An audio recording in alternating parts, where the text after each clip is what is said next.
Hey guys, and welcome back to Heroic Pages. Today is day 7 of Vlogmas, and today I'm going to be doing a review. Because I'm not very used to doing book reviews and knowing how to do them, this is a new thing for me. I've done it once before, and I think I did okay.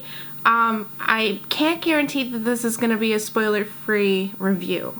I think a lot of people have read this book, so I think it should be fine. I am going to be doing a review of Daughter of Smoke and Bone by Laini Taylor. This is a book I've been wanting to review for quite a while. I read this back in August, and I think I should finally get off my butt and talk about it. I did read this book back in August.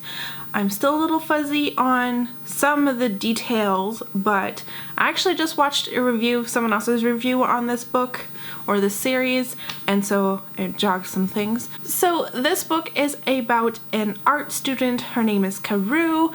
She has blue hair and she goes to school in Prague. Karou also has a very interesting family. She has actually been raised by a small little group of chimera monster creatures. She also does some work for them as well. She goes around the world collecting teeth for her father figure, Brimstone.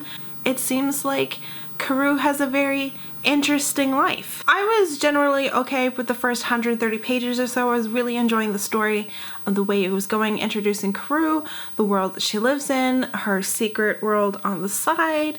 We are introduced to her best friend Susanna and that life, dealing with ex-boyfriends and art projects, and also this side business with Brimstone and collecting teeth through magical gateways and things like that. It turns out that the chimera are actually enemies with this group of angels.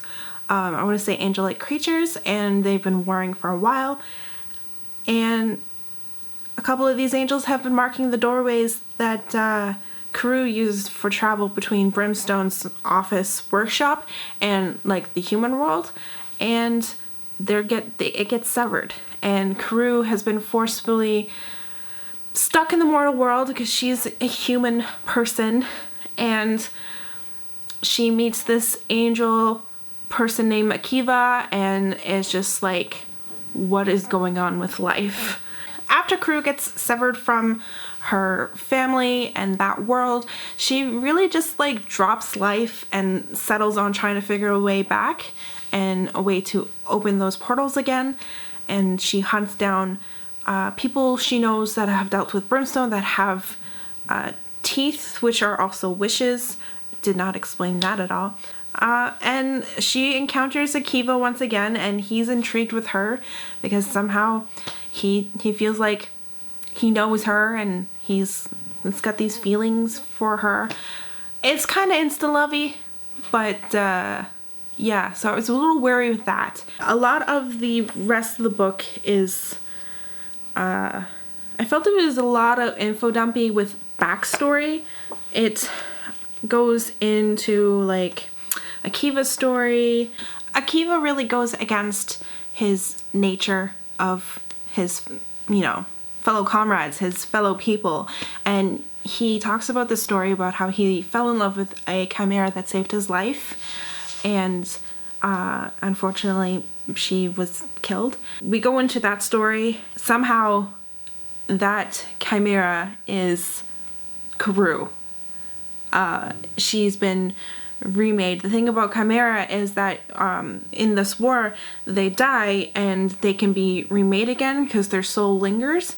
So when Karou was sentenced to death for having relations with an angel, treason and all, I forget what her actual name was, her chimera name. Brimstone was able to bring her back as a human being, as in fact a child, and that's why she doesn't have any memories about that. There's the whole backstory of how Akiva fell in love with the chimera Karou. I think her name is Madrigal or something. Madrigal or something. And he's talking about how he loves Madrigal once Karou finds out that that's who she is, she starts to remember things, and so we get thrown back, flashback, story-wise, into her side of the story. And while we're having all these informational flashback stories, I'm waiting for something to like happen, because, you know, we had all the action-packed of the doors being severed, and now we're going to like interesting backstory and stuff like that, and I'm waiting for something to happen. Like, is something going to happen? And nothing really does, which really put me off. So like a good chunk of this book is just backstory. I found that during the flashback scenes, I was waiting to get back to real time, waiting to see what real-time Karou was gonna do with the situation, real-time Akiva, and I didn't want to deal with the backstory. I'm like, okay, backstory, boring. So that's where I stand with this book. I didn't really like it. I gave it 2 out of 5 stars, and that's where I'm sitting at with this. Really is good to like get that off my chest of why I did not like this book. I picked this up because I've been seeing it a lot on BookTube, on other people's bookshelves. You know, they've read the trilogy, and so I picked it up. I'm not really a big fan of Forbidden Love. I don't know why. It's just like, I love you because I'm not supposed to love you kind of thing. Anyway, that is my review of Daughters Smoke and Bone. Please let me know what your thoughts were about this book in the comments below. Sorry if you continued to watch this and were spoiled by the book because you haven't read it yet. I warned you. Spoils are to be had. Thank you so much for watching, and I will see you guys in my next video. Bye!